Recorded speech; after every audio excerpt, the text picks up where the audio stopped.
केंद्रीय वित्त मंत्री निर्मला सीतारमण द्वारा आज आम बजट पेश किया गया, जिसे लेकर सभी अपनी अपनी राय दे रहे हैं। इसी के तहत बनारस बीट्स के अशोक गुप्ता एवं शहर के प्रतिष्ठित सीए जय प्रधवानी व युवा सीए ने भी अपनी राय दी। तो आइए सुनते हैं उनका क्या कहना है।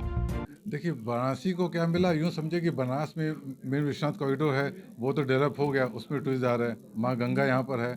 अब यहाँ पे रह गया था सारनाथ का डेवलपमेंट। इस बजट में उन्होंने अनाउंस किया स्पेशली कि इस बार का बजट जो है वो फोकस करेगा बुद्धा पे ऊपर, बुद्धा पे पिलग्रिमेज ऊपर, बोध गया से स्टार्ट करेंगे और सारनाथ का नंबर आएगा तो सारनाथ पे ज़्यादा फोकस होगा इस बार।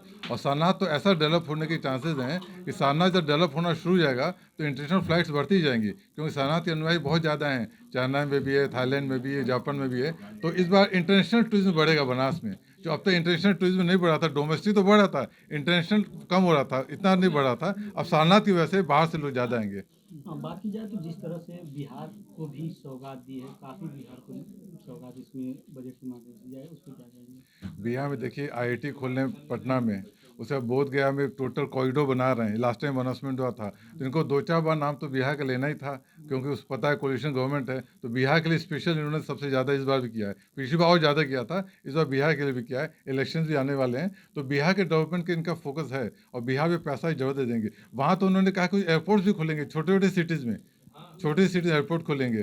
तो ये ग्रीन एयरपोर्ट जो है छोटे छोटे, जो जिसमें चॉपर फ्लाइट्स हो जाएंगी, उससे बिहार के छोटे छोटे सिटीज़ कनेक्टेड होंगे, राजधानी से, बॉम्बे से। तो बिहार तो काफ़ी तेज़ी से डेवलप होगा। सरकार का पूरा फोकस बिहार पे है इस बार। किसानों के लिए किस तरह का इस बार बजट रहा?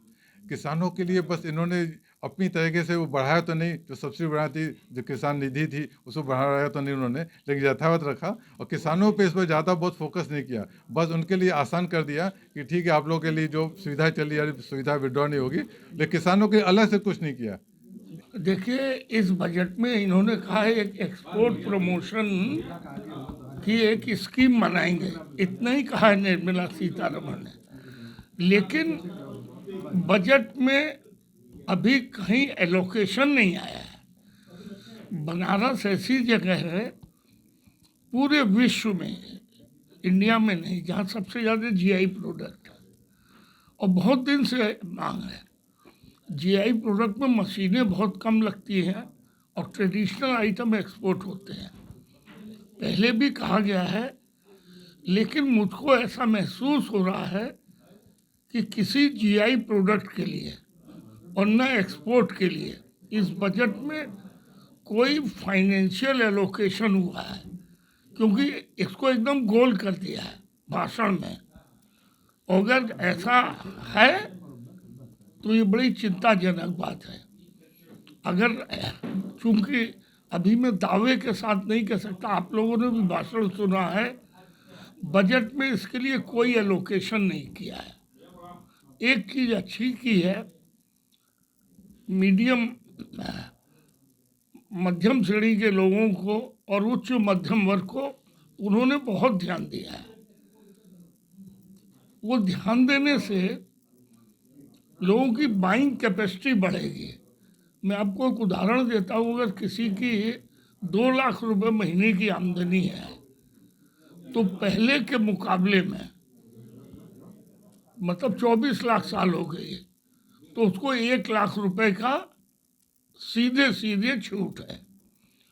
अब 1 लाख रुपए उसके आएगा, या 12 लाख वाले का 50,000 रुपये बचत होगी, तो वो रुपया कुछ खरीद करेगा तो बाइंग कैपेसिटी बढ़ेगी। बाइंग कैपेसिटी बढ़ेगी तो इंडस्ट्री का विकास होगा। एक चीज़ और जो अभी वो वहाँ पे पूछ रहे थे, नहीं बताया, इस बजट में ये जो कॉरिडोर की बात चल रही है, विंध्यवासिनी बनारस, उसका इस बजट से कोई संबंध नहीं है। वो ऑलरेडी सेंक्शन है, यूपी गवर्नमेंट ने उसके लिए बजट एलोकेट कर दिया है। और गंगा एक्सप्रेसवे से और यमुना एक्सप्रेसवे से सब लिंक रोड बना रहे हैं। बनारस से बिहार को जोड़ने के लिए गाजीपुर की लिंक रोड बन रही है। अब बनारस में एक लिंक रोड और आ जाएगी, जो लिंक रोड इलाहाबाद तक है। हम लोग को वो लिंक रोड तैयार होने में मैं समझता हूँ 3 साल लग जाएगा। और जब कोई रोड बनती है तो उसमें 90% लेबर का इन्वॉल्वमेंट होता है और उससे देश की आर्थिक। और एक चीज़ और है, डॉलर के सापेक्ष में इंडियन रुपी घट रहा है और करीब करीब इतना ही पिछले साल करीब 5% महंगाई बढ़ी। मेरी गारंटी है कि ये अभी और जो रिजर्व बैंक की पॉलिसी आई है कि छोड़ दो ताकि एक्सपोर्ट कॉम्पिटिटिव हो, कम से कम 5 से 6% की मैं जैसे मोदी जी गारंटी दे रहे हैं ना, मैं गारंटी दे रहा हूँ कि महंगाई तो बढ़ेगी। और जब महंगाई बढ़ेगी तो लेबर चार्ज बढ़ेंगे, कॉस्ट बढ़ेगी। और ये अभी तब तक नहीं हो सकता है कि जब तक भारत का एक्सपोर्ट ज़्यादा हो, इंपोर्ट कम हो। और उसकी संभावना अभी नेक्स्ट 3 साल में दिखती नहीं। ये बजट युवाओं के लिए बहुत अच्छा रहा है, क्योंकि आप सभी जानते हैं कि गवर्नमेंट ने जो स्लैब लिमिट है उस एक तो टैक्सेशन के स्लैब्स को बढ़ा दिया है। अब पहले जो था वो 15 लाख तक था, 3 लाख से 15 लाख, अब उसको इंक्रीज़ करके 4 लाख से 24 लाख कर दिया है। क्योंकि ओवर द पीरियड इन्फ्लेशन तो बढ़ा था, लोगों की इनकम भी बढ़ रही है बट उतनी तेज़ी से नहीं बढ़ी, और जो एग्जेम्पशन मिलनी चाहिए थी उनको वो नहीं मिल रही थी, उनको टैक्स देना पड़ रहा था जो कि अभी इन्फ्लेशन के अकॉर्डिंग नहीं देना चाहिए था। साथ ही साथ गवर्नमेंट ने युवाओं को स्किल डेवलपमेंट की बहुत सारी स्कीम्स निकाली हैं, जिसके तहत उनको सर्टिफिकेशन कोर्सेज वगैरह कराएंगे ताकि वो उनकी स्किल डेवलपमेंट हो और एम्प्लॉयमेंट अपॉर्चुनिटीज़ मिल सकें। उसके साथ उन्होंने MSMEs की लिमिट बढ़ा दी है कि लोग एंटरप्रेन्योरशिप में ज़्यादा इंगेज हों, वेरियस सेक्टर्स और इंडस्ट्रीज़ को प्रमोट करें, टॉय इंडस्ट्रीज़ को प्रमोट करें, हैंडीक्राफ्ट गुड्स के। उसके अलावा आपका EV बैटरी मैन्युफैक्चरिंग को प्रमोट करें। लास्ट ईयर बजट में उन्होंने सोलर पावर को प्रमोट किया था। साथ ही साथ स्टार्टअप्स के भी उन्होंने टाइम लिमिट को एक्सपेंड कर दिया, 5 साल से और बढ़ा दिया है कि लोग युवा जो हैं वो आज के नए नए इनोवेटिव स्कीम्स को लेकर के आगे आएँ, स्टार्टअप में रजिस्टर हों, उसका बेनिफिट लें।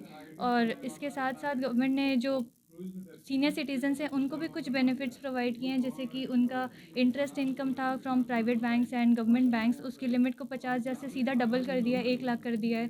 तो ऐसे कुछ बेनिफिट्स हैं जो कि दिए गए हैं। ठीक।